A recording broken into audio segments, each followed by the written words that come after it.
Praise the Lord. இன்றைய பலப்படுத்தும் வார்த்தை நீதிமொழிகள் 25வது அதிகாரம் 22வது வசனம். Proverbs chapter 25 verse 22. கர்த்தர் உனக்கு பலன் அளிப்பார்.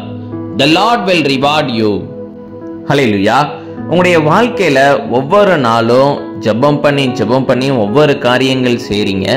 ஆனாலும் உங்களுடைய வாழ்க்கையில எந்த ஒரு உயர்வுமே இல்லை, நீங்க செய்கிற காரியங்களுக்கு எந்த ஒரு பலனுமே இல்லைன்னு நினைத்து நீங்க இன்னைக்கு கவலையோடு இருக்கிறீங்களா? இன்றைக்கு இயேசு உங்களை பார்த்து சொல்லுகிறார், ஏற்ற வேளையில நான் உனக்கு எல்லாவற்றையும் தந்து உன்னை ஆசீர்வதிப்பேன், உனக்கானதை நான் உனக்கு தருவேன். நீ எவ்வளவு கடினமாக உழைக்கிறியோ, எவ்வளவு உண்மையாக இருக்கிறியோ, நான் அதற்கான பலனை தருவேன் என்று வாக்கு பண்ணுகிறார்.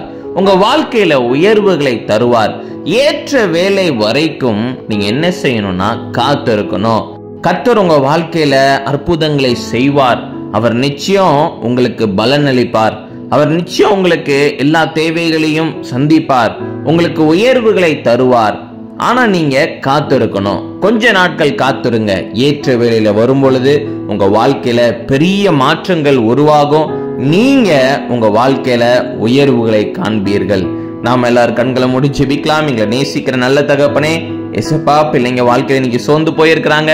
ஆண்டவரே ஏசப்பா, பிள்ளைங்க ஆண்டவரே அநேக நாட்கள் காத்து இருக்கிறாங்க. நீங்க தகப்பனே ஏசப்பா கிருபை கொடுங்க, பலன் கொடுங்க. நீங்க ஏசப்பா பிள்ளைங்க கஷ்டப்பட்டு உழைக்கிற எல்லா காரியங்களுக்கும் ஆண்டவரே நீங்க தகப்பனே ஏசப்பா பலனை கொடுத்து நீங்க ஆசீர்வதிங்க, மகிமைப்படுங்க.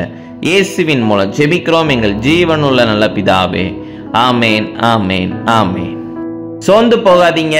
ஏசப்பா உங்களை ஆசீர்வதித்து வழி நடத்துவார், உங்களை உயர்த்தி வைப்பார். God bless you. Have a joyful day.